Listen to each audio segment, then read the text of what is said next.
Hello student, कैसे आप लोग? आई होप अच्छे होंगे। तो चलिए आज की क्लास में जो है बेसिकली हम लोग ऑल्टरनेटिंग करंट को ही अभी कंटिन्यू कर रहे हैं, एसी चैप्टर को ही।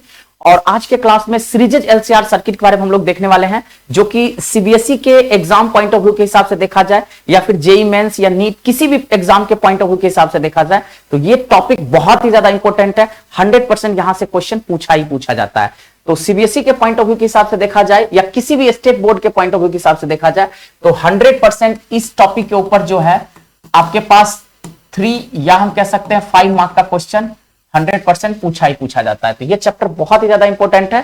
सीबीएसई हो या आईसीएसई बोर्ड हो या कोई भी स्टेट बोर्ड हो, डेफिनेटली यहां से 100% 3 या 5 मार्क्स का क्वेश्चन आपको पूछा ही पूछा जाएगा। तो चलिए देखते हैं सीरीजेज एलसीआर सर्किट क्या होता है। बेसिकली देखिए यहां पे एलसीआर 3 चीज है, आप यहां पे ध्यान दीजिए। एल, सी और आर।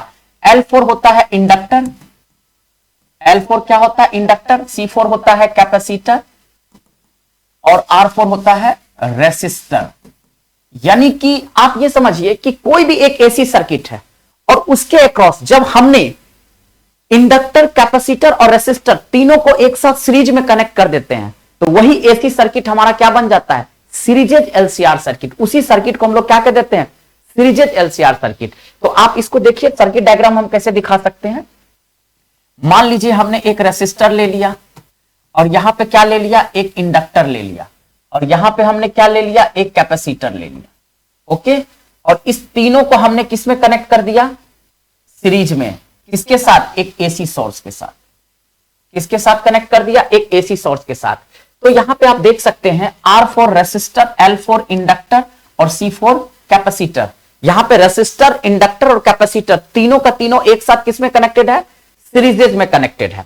तो ऑब्वियसली ये एसी सोर्स है हमारे पास, ये पावर को क्या करेगा? सप्लाई करेगा। और आप जैसा कि जानते हो सीरीजेज कॉम्बिनेशन के अक्रॉस पोटेंशियल डिफरेंट होता है लेकिन करंट हमारे पास क्या होता है? सेम। तो अगर मैं यहां पे देखूं तो potential across resistor is equal to क्या होना चाहिए? IR। उसी तरह से अगर मैं यहां पे पोटेंशियल अक्रॉस इंडक्टर देखूंगा तो IXL, और वहीं पे अगर मैं पोटेंशियल अक्रॉस कैपेसिटर देखूंगा तो हमारे पास क्या हो जाएगा? IXC। Very simple. यानी कि आप यहां पे देख सकते हैं रेसिस्टर के अक्रॉस जो पोटेंशियल है वो IR है, इंडक्टर के अक्रॉस जो पोटेंशियल है वो IXL है और पोटेंशियल अक्रॉस कैपेसिटर क्या हो जाएगा? IXC। आप कहोगे सर यहां पे R तो रेसिस्टर है, तो यहां पे XL और XC क्या है? तो जो XL है बेसिकली हम लोग उसको कहते हैं इंडक्टिव रिएक्टेंस। आपको यहां पे मैं लिख के भी दिखा देता हूं। जो XL है, जो यहां पे XL है, ये क्या है हमारे पास? Inductive reactance. Inductive reactance.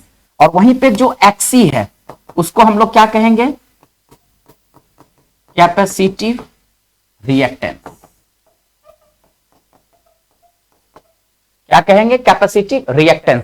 यानी कि रेसिस्टर है तो उसके पास एबिलिटी है रेसिस्ट करने का, यानी कि रेसिस्टर के एबिलिटी जो रेसिस्ट करता है करंट के फ्लो को, उसी को रेसिस्टेंस कहते हैं। उसी तरह से इंडक्टर है तो उसका अपना एक इंडक्टेंस भी होगा, कैपेसिटर है तो कैपेसिटेंस। दैट मींस जो इसका इंडक्टिव रिएक्टेंस होगा वो XL हो गया और कैपेसिटिव रिएक्टेंस को हम लोग क्या कह देंगे? XC कह देंगे।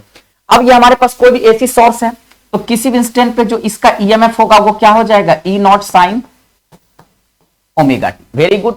अब आप यहां पे देखिए जो रेसिस्टर होगा उसके अक्रॉस करंट क्या होगा? तो जितना ये एसी सोर्स पावर को सप्लाई करेगा करंट भी उतना ही होगा। तो आप यहां पे दिखा सकते हैं ग्राफ में, अगर देखें तो ये हमारे पास पोटेंशियल हो गया और ये हमारे पास क्या हो गया? करंट हो गया। तो यहां से लाइन बिल्कुल स्ट्रेट जाएगा। इसका मतलब V डायरेक्टली प्रोपोर्शनल क्या है? I। यानी कि जितना ज्यादा वोल्टेज उतना ही ज्यादा करंट। लेकिन आप इंडक्टर के अक्रॉस क्या होता है? तो इंडक्टर के अक्रॉस आपने पिछले में पढ़े, पिछले में आप लोग ऑलरेडी आपको मैंने बता रखा हूं कि अगर कोई भी एसी सर्किट अपने अंदर सिर्फ इंडक्टर को कंटेन करके रखा है तो उस एसी सर्किट के क्रॉस क्या होता है? जहां पे भी इंडक्टर होता है वोल्टेज लीड होता है और करंट क्या होता है? लैग। लेकिन वहीं पे अगर हम कैपेसिटर को लगा रखे हैं तो कैपेसिटर क्या करता है? करंट को लीड करता है और वोल्टेज लैग होता है। तो यहां पे हम वोल्टेज को लीड करते हुए दिखाएंगे क्योंकि इंडक्टर के क्रॉस ड्रॉ कर रहे हैं। तो वेरी सिंपल, इंडक्टर के क्रॉस डायग्राम क्या हो जाएगा? ये देखिए पोटेंशियल अक्रॉस इंडक्टर हो जाएगा क्योंकि ये पोटेंशियल अक्रॉस क्या है? रेसिस्टर। तो पोटेंशियल अक्रॉस इंडक्टर और यहां पे ये करंट है और दोनों के बीच का एंगल कितना होता है? कितना से लीड करता है? π/2 से। Very simple. उसी तरह कैपेसिटर के अक्रॉस क्या करेगा? ये वोल्टेज को लैग करेगा तो यहां पे दिखा सकते हो आप π/2, ये करंट हो गया और ये हमारे पास क्या हो गया, पोटेंशियल अक्रॉस कैपेसिटर। तो यहां पे पोटेंशियल क्या हो रहा है, लैग हो रहा है, और यहां पे पोटेंशियल क्या हो रहा है, लीड हो रहा है। तो आप यहां पे देखो करंट लीड कर रहा है और यहां पे करंट लैग कर रहा है, कितना से, π/2 से। तो आप अगर इस डायग्राम को ड्रॉ कर देते हो तो इस डायग्राम पे आपको 1 मार्क्स इजिली मिल जाएगा। तो अब इसको अगर मैं एक वर्ड में लिखना चाहूं तो क्या लिखूंगा, तो हम लिखेंगे when an AC circuit connected in series with inductor, resistor and capacitor, then that AC circuit is considered to be series LCR circuit। तो हम इसको कैसे दिखाएंगे, यहां पे लिख देंगे when an AC circuit connected with inductor, capacitor and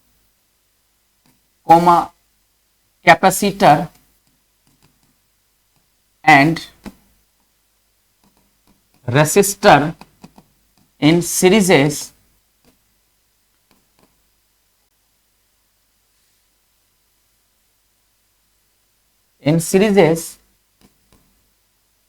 then that is known as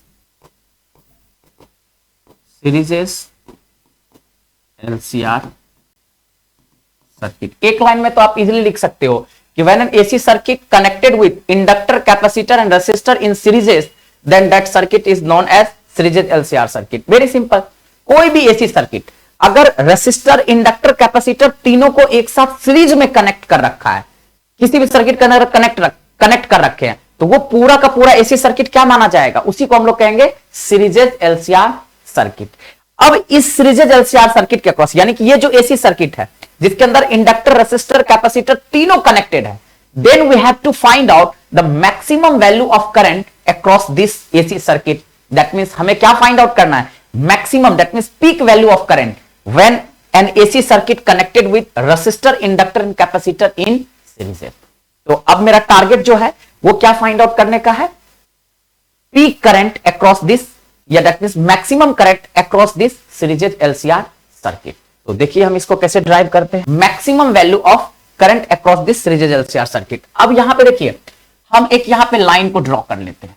ये मैं इसलिए कर रहा हूं कि आपको थोड़ा डेरिवेशन को करना बहुत ही आसान हो जाएगा, इजी तरीके से हम आपको बता रहे हैं। सबसे पहले हमने क्या कनेक्ट कर रखा था, रेसिस्टर। तो हम यहां पे लिखेंगे रेसिस्टर, यानी कि 4 रेसिस्टर, और ये क्या हो जाएगा 4 इंडक्टर, और यहां पे किसके लिए लिखेंगे 4 कैपेसिटर। ओके, अब देखिए सबसे पहले क्या निकालेंगे, इंस्टेंटेनियस पोटेंशियल, यानी कि इंस्टेंटेनियस वोल्टेज हमारे पास क्या हो जाएगा, potential across resistor is equal to IR, उसी तरह से potential across inductor is equal to IXL, और वहीं पे पोटेंशियल अक्रॉस कैपेसिटर, यानी कि हम पोटेंशियल अक्रॉस क्या लिखेंगे, कैपेसिटर, तो ये हो जाएगा हमारे पास IXC। लेकिन मुझे क्या चाहिए, मुझे तो पीक वैल्यू चाहिए, तो मुझे ये जो हमने लिखा हूं potential across resistor is equal to IR, potential across inductor IXL, potential across capacitor IXC, ये हमारा इंस्टेंटेनियस वैल्यू है। लेकिन whenever I want to find the peak value, तो हम यहां पे क्या लिखेंगे, for peak value, for peak value, इसके लिए फाइंड आउट करेंगे फॉर पीक वैल्यू। पीक का मतलब क्या होता है, मैक्सिमम। तो वेरी सिंपल, पीक वैल्यू के केस में देखिए क्या हो जाएगा, अगर पोटेंशियल अक्रॉस रेसिस्टर का हम मैक्सिमम पोटेंशियल निकालेंगे तो कैसे निकालेंगे, हम यहां पे क्या कर देंगे, नोड लगा देंगे, क्योंकि आपने ऑलरेडी जान रखा है नोड लगाने का मतलब मैक्सिमम वैल्यू हो जाता है। तो V nought R is equal to क्या हो जाएगा, I नोट R, सॉरी क्या ले लेंगे हम यहां पे, I nought R, maximum current हो जाएगा। उसी तरह से peak current across inductor is equal to I nought क्या हो जाएगा, XL हो जाएगा। और यहीं पे फॉर पीक वैल्यू क्या लिखेंगे, for peak value potential across capacitor is equal to क्या हो जाएगा हमारे पास, I nought XC। Very simple. तो आप यहां पे देख सकते हो कि जो पीक वैल्यू होगा रेसिस्टर के across I nought R, I nought XL, across inductor and across capacitor I nought XC। अब हम क्या करेंगे, तो सबसे ज्यादा इंपॉर्टेंट इसका किसको ड्रॉ करना है, फेजर डायग्राम को, कि जब तक हम इसका फेजर डायग्राम ड्रॉ नहीं करेंगे तब तक हम मैक्सिमम वैल्यू ऑफ करंट को नहीं फाइंड आउट कर सकते हैं। यानी कि फेजर डायग्राम ही हमें मैक्सिमम करंट का एक्सप्रेशन को देगा लेकर के, वहीं से हम पाइथागोरस थ्योरम लगा करके क्या करेंगे, फाइंड आउट करेंगे, क्योंकि फेजर डायग्राम से ही हम इंपीडेंस डायग्राम को भी ड्रॉ कर सकते हैं।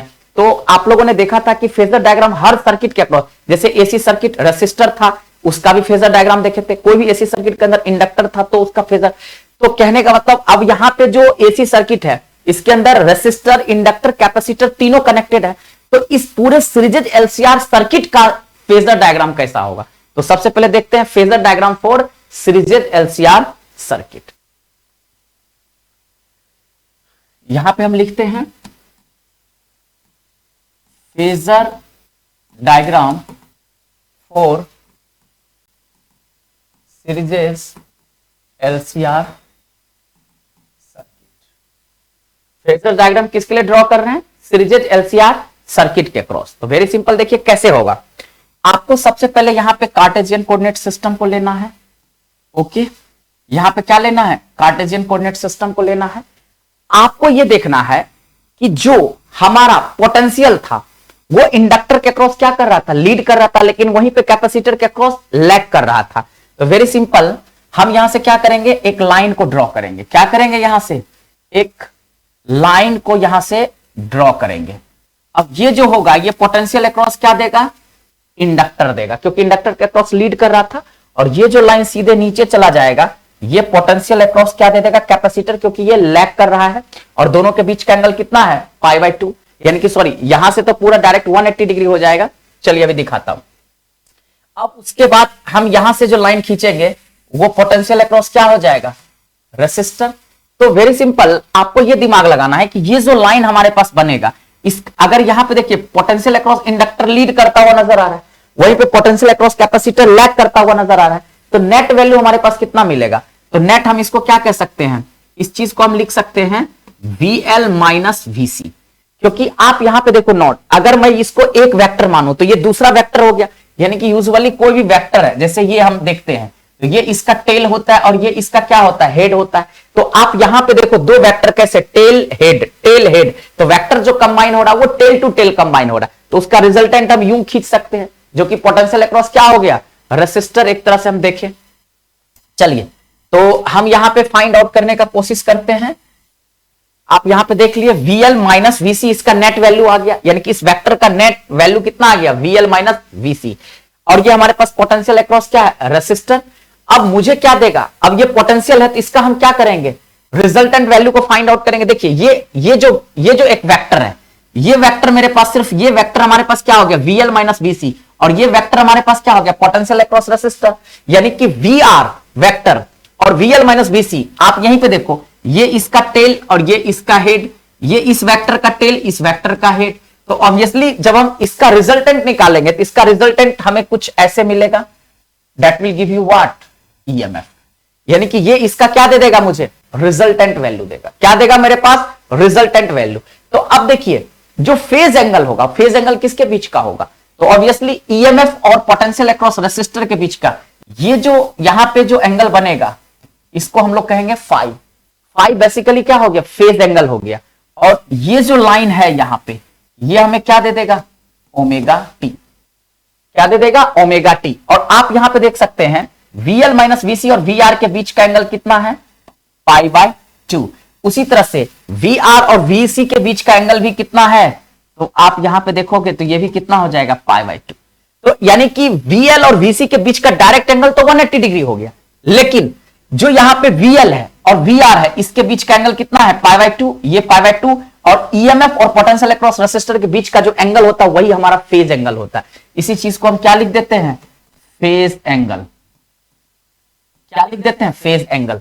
तो आप यहां पे देखो, अब इसको थोड़ा सा डॉटेड लाइन से अगर मैं खींचूं तो आप यहां पे देखो, ओके, तो ये कहीं ना कहीं क्या जाएगा, ये डायगोनल है हमारे पास, ये हमारे पास क्या हो जाएगा, डायगोनल हो जाएगा। ये हमारे पास क्या हो जाएगा, डायगोनल हो जाएगा।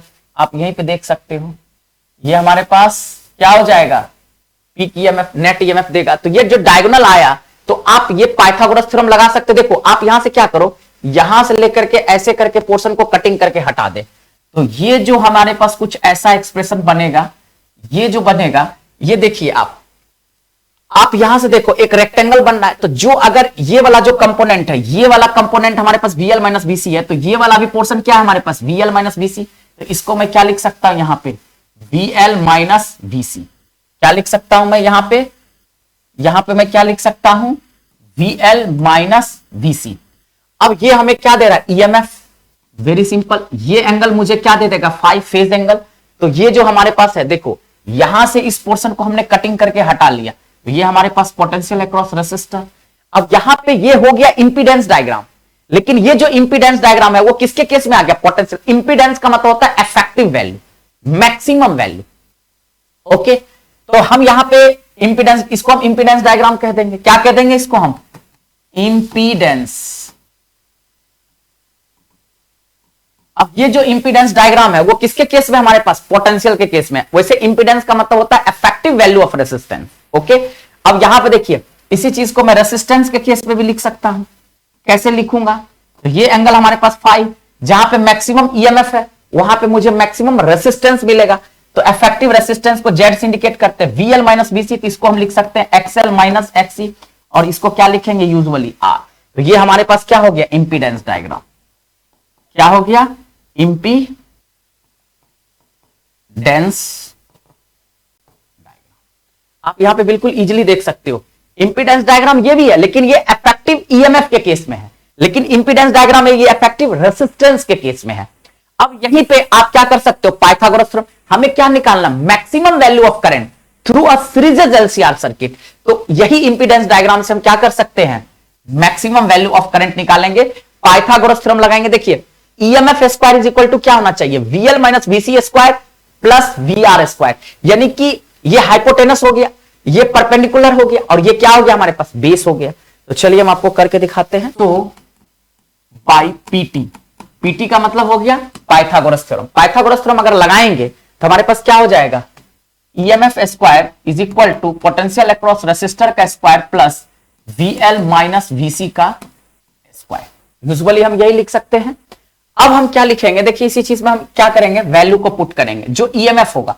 अगर मैं मैक्सिमम वैल्यू लूंगा, क्योंकि हमें क्या निकालना पीक वैल्यू, तो हम यहां पे लिख देंगे for peak value, for peak value. तो जैसे ही पीक वैल्यू के केस में जाएंगे तो क्या हो जाएगा, EMF क्या हो जाएगा, ये हमारे पास EMF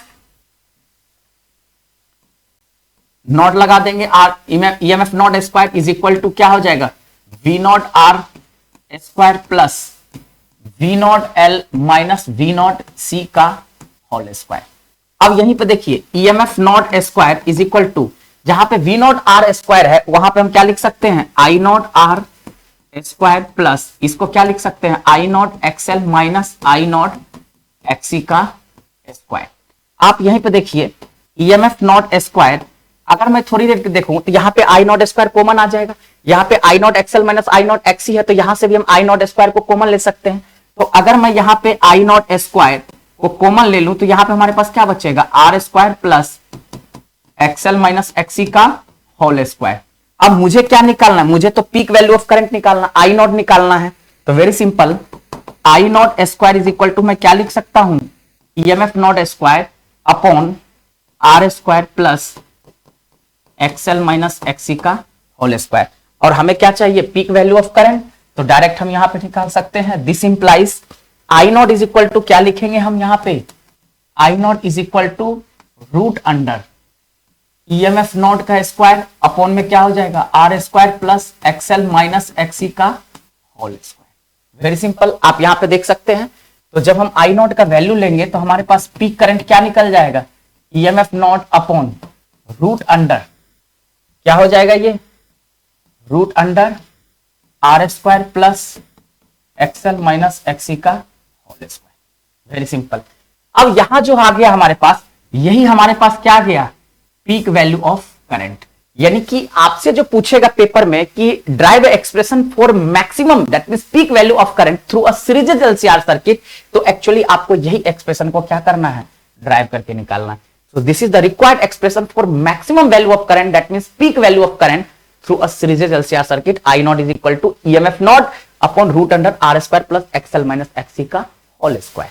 अब यहां पे आप देख सकते हो कि इस root under R square plus XL minus XC के होल स्क्वायर को क्या कहेंगे, तो ये हमारे पास क्या हो जाएगा, इफेक्टिव वैल्यू ऑफ रेसिस्टेंस। इसी चीज को हम लोग कहेंगे इंपीडेंस। तो आप यहां पे दिखा सकते हो where Z is equal to root under R square plus XL minus XC का, और ये Z क्या है हमारे पास, इसी चीज को हम लोग कहेंगे इंपीडेंस। इंपीडेंस का मतलब हो गया effective value of resistance. Effective value of resistance यानी कि जो मैक्सिमम रेसिस्टेंस है, जो इफेक्टिव रेसिस्टेंस है, उसी को हम लोग इंपीडेंस कहते हैं। और उसी इंपीडेंस को किससे इंडिकेट करते हैं, जेड से, और Z is equal to root under R square plus XL minus XC का होल स्क्वायर। अब इसी चीज को फर्दर आप ऐसे भी दिखा सकते हो, जैसा कि आप यहां पे देख सकते हो, जेड इज इक्वल टू हमने क्या लिखा, root under R square plus XL minus XC का होल स्क्वायर। और आप जैसा कि जानते हो XL is equal to omega L और एक्सी इज इक्वल टू क्या होता है, 1 बाय ओमेगा सी। तो इसी चीज में अगर मैं पुट करूंगा तो यहीं पे जो एक्सप्रेशन है हमारे पास वो क्या हो जाएगा, root under R square plus XL की जगह omega L minus 1 by omega C का होल स्क्वायर। तो उस केस में आपका जो इंपीडेंस है वो इस तरीके से भी लिखा जा सकता है। दैट मींस इंपीडेंस को हम इस तरीके से भी लिख सकते हैं, इफेक्टिव वैल्यू ऑफ रेजिस्टेंस को Z is equal to root under R square plus omega L minus 1 by omega C whole square. और इसी एक्सप्रेशन से हम क्या निकालेंगे, रेजोनेंट फ्रीक्वेंसी को भी फाइंड आउट कर सकते हैं, उसको भी हम लोग देखेंगे अगले लेक्चर में। ओके, तो मेरे ख्याल से ये आपको समझ में आ गया होगा। ये हमारा सीरीज एलसीआर सर्किट के अंदर मैक्सिमम वैल्यू ऑफ करंट को कैसे ड्राइव करेंगे और इफेक्टिव रेजिस्टेंस का एक्सप्रेशन क्या होगा, root under R square plus omega L minus 1 by omega C का होल स्क्वायर, या हम लिख सकते हैं R square plus XL minus XC का होल स्क्वायर। यहां तक तो क्लियर हो गया। अब इसी चीज में एक स्पेशल केस क्या डेवलप होता है, तो हम कैसे चेक करेंगे। अब देखिए यहां पे आपको मैं दिखाता हूं, जैसा कि आप इस डायग्राम में देखिए, यहां पे आपने क्या देखा, आप जो ये डायग्राम देख रहे हो ये हमारे पास सीरीज एलसीआर सर्किट है, क्योंकि रेसिस्टर, इंडक्टर, कैपेसिटर तीनों को सीरीज में कनेक्ट कर रखे हैं। लेकिन अब हम उस केस को फाइंड आउट करेंगे कि किस केस में है, तो इसके अंदर रेसिस्टर, इंडक्टर और कैपेसिटर तीनों कनेक्टेड, लेकिन किस कंडीशन के अक्रॉस ये पूरा का पूरा सीरीज एलसीआर सर्किट सिर्फ रेसिस्टर की तरह बिहेव करने लगेगा। दैट मींस रेसिस्टिव सर्किट की तरह क्या करने लगेगा, बिहेव करने लगेगा। और किस कंडीशन में ये पूरा का पूरा series LCR circuit inductive circuit की तरह बिहेव करने लगेगा, और किस केस में ये पूरा का पूरा प्योरली कैपेसिटिव सर्किट बन जाएगा। तो उस कंडीशन को हम लोग देखेंगे। ओके, तो चलिए इस चीज को हम लोग देखते हैं, यहां पे लिखेंगे। ठीक है, अब देखिए हर चीज को फाइंड, सबसे पहले केस फर्स्ट हम क्या लेंगे, हमारे पास सीरीज एलसीआर सर्किट, हर एक चीज का रिलेशन कहां से निकलेगा, इंपीडेंस डायग्राम से। कहां से निकलेगा, इंपीडेंस डायग्राम से निकलेगा। तो इंपीडेंस डायग्राम होता क्या है, बस ये है हमारे पास, सिंपल सी बात है। और सारा खेल किससे निकलेगा, इफेक्टिव वैल्यू ऑफ रेजिस्टेंस यानी कि जेड, ये एंगल हमारे पास कितना है, फाई। इस वैल्यू को हम यहां पे क्या लिखेंगे, ओके, ये हमारे पास जेड है, ये हमारे पास आर है, और ये एक्सएल माइनस एक्सी है। ओके, ये इंपीडेंस डायग्राम है। अब देखिए यहां पे तीन चीज है, आर है, एक्सएल माइनस एक्सी। अगर मैं यहीं पे tan फाई लिखूं, केस फर्स्ट, यहां पे देखिए आप tan फाई का वैल्यू लो, क्योंकि फाई हमारे पास क्या है, फेज एंगल, तो tan फाई बराबर क्या होना चाहिए, P बाई बी। अब आप यहां पे देख सकते हैं फाई का अपोजिट साइड क्या होगा, परपेंडिकुलर, तो ये सीधे हमारे पास क्या हो जाएगा, XL minus XC divided by base हमारे पास क्या है, आर। तो हम यहां पे यूजुअली क्या लिख देंगे, आर। तो हमारे पास जो कंडीशन निकल के आ रहा है वो tan phi is equal to क्या है, XL minus XC divided by R. So यहां पे लिखेंगे case first, when XL equal to X R. अगर मैंने माना, क्योंकि यहां पे तीन चीजें देखो, एक्सएल माइनस एक्सी आर, अगर मैंने किसी भी सीरीज एलसीआर सर्किट के क्रॉस, यानी कि आप यहां पे देखिए, आपको मैं यहां पे दिखाता हूं, ये डायग्राम है आपके पास, यहां पे देखो, यहां पे अगर मैंने एक्सएल यानी कि जो यहां पे इंडक्टर है और जो कैपेसिटर है, अगर मैंने इसका इंडक्टिव रिएक्टेंस और इसका कैपेसिटिव रिएक्टेंस दोनों को मैंने मान लिया इक्वल है, तो इसका मतलब दोनों का वैल्यू गया काम से, खत्म। तो हमारे पास सिर्फ क्या, यानी कि सर्किट के अंदर सबसे ज्यादा वैल्यू किसका हो जाएगा, इस रेसिस्टर का। तो उस केस में ये दोनों न्यूट्रल, इस दोनों का है सर्किट में कनेक्टेड, लेकिन कोई बहुत ज्यादा इंपैक्ट नहीं होगा इस पूरे सर्किट के क्रॉस में, तो उस केस में ये पूरा का पूरा सीरीज एलसीआर सर्किट किसके तरह वर्क करने लगेगा? रेसिस्टिव सर्किट की तरह। यानी कि ये पूरा का पूरा सीरीज एलसीआर सर्किट क्या बन जाएगा? Resistive circuit. तो उसी चीज को हम यहां पे ड्राइव करके देख रहे हैं। तो कंडीशन हमारे पास क्या आ जाएगा? हम लिखेंगे when XL is equal to XR, then आप यहां पे दिखा सकते हो जो आपके पास tan फाई है, जो फेज एंगल है, वो हमारे पास क्या हो जाएगा? XL minus XR divided by क्या होता है? आर। तो ऑब्वियसली हमारा ये tan फाई का वैल्यू क्या हो जाएगा? एक्सएल माइनस एक्सआर गया काम से, ये पूरा का पूरा वैल्यू क्या हो गया? tan phi is equal to हमारे पास वैल्यू क्या हो गया? 0। अगर एक्सएल माइनस एक्सआर बिल्कुल इक्वल है तो ऑब्वियसली ये पूरा टर्म क्या हो जाएगा? 0 हो जाएगा। तो ऑटोमेटिकली tan फाई का वैल्यू क्या हो जाएगा? 0। So the series LCR circuit, so the series LCR circuit behaves becomes, series LCR circuit becomes purely resistive circuit, purely resistive circuit। इसको आपको ध्यान में रखना है। यानी कि अगर XL is equal to XR हो गया तो ये पूरा का पूरा जो सीरीज एलसीआर सर्किट है वो किसके तरह वर्क करने लगेगा? प्योरली रेसिस्टिव सर्किट की तरह। अब दूसरा केस हम लोग देखते हैं। दूसरा केस क्या हम लिखेंगे? Case 2, if XL greater than XC. अगर मैंने एक्सएल ग्रेटर देन एक्सी दिखा दिया तो क्या होगा? तो देन हम लिख सकते हैं tan phi XL minus XC divided by R. This implies tan phi is equal to हमारे पास क्या हो जाएगा? XL greater than XC, XL greater than XC. तो एक्सी को हम क्या करेंगे? एक्सी तो हमारे पास कम है, जो इंडक्टिव सॉरी कैपेसिटिव रिएक्टेंस है उसकी वैल्यू कम है, तो उसको हम इग्नोर करके चलेंगे। तो सीधे एक्सएल बाय क्या हो जाएगा? आर। तो आप यहीं से देख सकते हैं इस केस में, सो the series LCR circuit becomes purely, XL greater है तो प्योरली इंडक्टिव।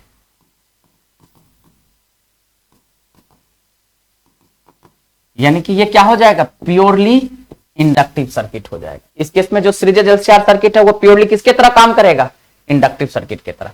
और वहीं पे केस थर्ड हम यहां पे क्या दिखा सकते हैं? Case third, if XC greater than XL. अगर हमने कैपेसिटिव रिएक्टेंस को इंडक्टिव रिएक्टेंस से ज्यादा दिखा दिया, ज्यादा हमने वैल्यू को कर दिया, तो उस केस में क्या होगा? देन आप यहां पे देख सकते हैं tan phi यूजुअली होता है XL minus XC divided by R. तो यहां पे जो होगा वो हमारे पास क्या हो जाएगा? This implies tan phi is equal to क्या होना चाहिए? XC minus XL divided by R. ये पूरा टर्म क्या हो जाएगा? गया काम से, क्योंकि हमने क्या दिखा दिया? XC greater than XL. तो जो हमारा tan phi होगा वो XC minus XL by R हो जाएगा। तो उस केस में जो हमारे पास tan phi का वैल्यू होगा वो एक्सी बाय आर। तो वेरी सिंपल, यहां पे क्या हो जाएगा? So the series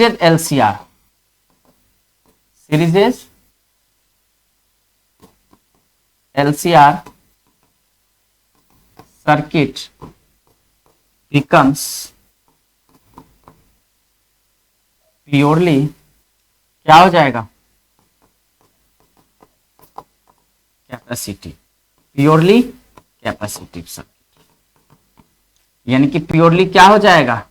capacitive circuit. यानी कि जैसे ही एक्सी ग्रेटर देन एक्सएल हो गया, आप यहां पे अच्छे से भी दिखा सकते हो, आप यहां पे अच्छे से दिखा दो एक्सी क्या हो जाएगा? एक्सी। थोड़ा अच्छे से दिखा दो एक्सी। यानी कि एक्सी ग्रेटर देन एक्सएल होगा। अगर inductive capacitance that means capacitive reactance अगर ज्यादा है तो पूरा का पूरा सीरीज एलसीआर सर्किट किसके तरह वर्क करने लगेगा? प्योरली कैपेसिटिव सर्किट के तरह। तो आई होप आपको बहुत अच्छे समझ में आ गया होगा। नेक्स्ट सेशन में हम आपको सीरीज एलसीआर सर्किट के ऊपर कुछ न्यूमेरिकल्स आपको सॉल्व करके दिखा देंगे ताकि आपका कॉन्सेप्ट क्लियर हो जाए। Thank you.